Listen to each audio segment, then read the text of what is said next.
Good morning, ladies and gentlemen. What we have here is we have the 4.8 liter GM Chevrolet V8 in a 2006 Chevrolet Express. I'm currently doing the valve cover gaskets and I am doing the intake manifold gaskets.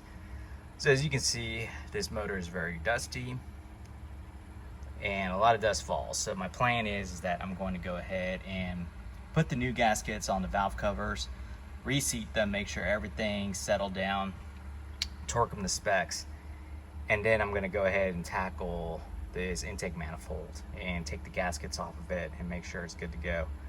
I'm going to do that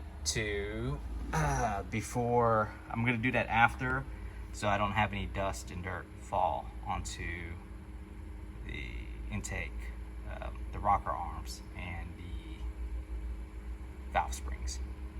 So as you can tell in this video, the valve springs and the rocker arms on the left bank of the engine is definitely a lot dirtier and sludgier than the right side.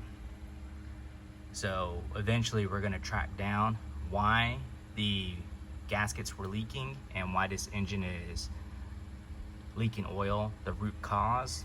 But for right now, we're just going to replace the seals and get it seated.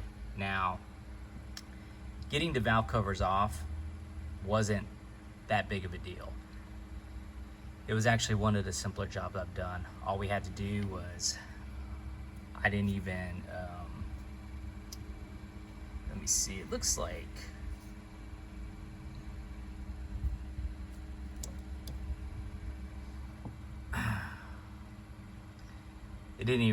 there wasn't really even all that much that we had to do.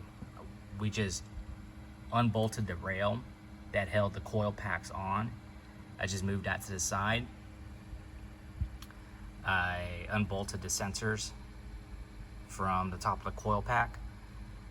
And I just undid 5 bolts that held the rail onto the valve cover. And then I undid the 4 bolts that held the valve cover onto the top of the head. There was one back there that was kind of tricky to get to, but I just utilized some extensions and some tools to do it. And overall, it wasn't that bad, and we were able to get it off.